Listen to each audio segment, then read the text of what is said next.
This free step-by-step video comes to you directly from Haynes. You can complete more than 200 jobs on this vehicle when you purchase the complete Haynes online manual at haynes.com. Fuel filter renewal. Pull the bonnet release handle located in the driver's footwell.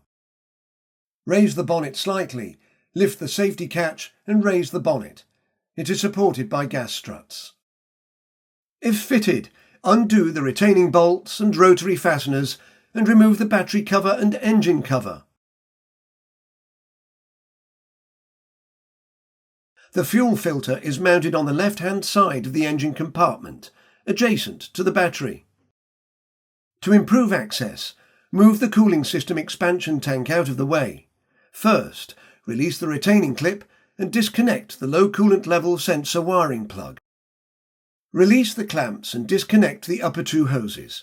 Plug the stubs on the tank to prevent spillage. Undo the two bolts and move the cooling system expansion tank to one side.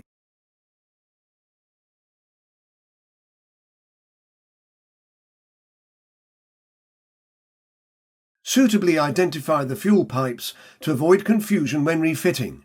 Then depress the tabs on the fuel pipe unions and lift the pipes from the filter stubs.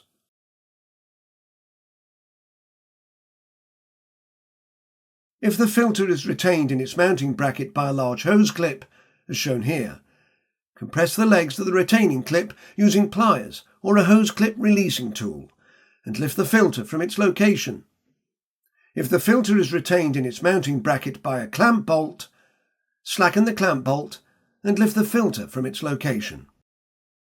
Where applicable, compress the retaining clip legs and locate the new filter into position on the mounting bracket. Position the filter so that it is in the same position as the old filter, as noted during removal. Tighten the clamp bolt if fitted. Reconnect all the fuel pipes to the filter except the supply hose to the fuel pump, marked VM on the top of the filter. Obtain a suitable length of rubber or plastic hose that is a snug fit on the filter pipe stub.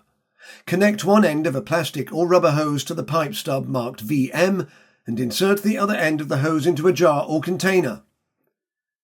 Turn the ignition on for a few seconds, then switch it off again. This will energize the in-tank fuel supply pump and deliver fuel to the filter. The supply pump only runs for a few seconds when the ignition is switched on, so it will be necessary to repeat this procedure quite a few times. When fuel emerges from the end of the hose, the filter is full of fuel and the system has been primed. Disconnect the priming hose and reconnect the fuel pipe to the filter.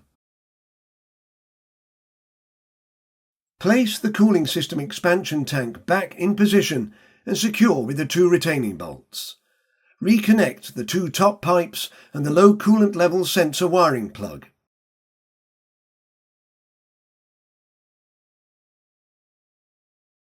Lower the bonnet and close it securely.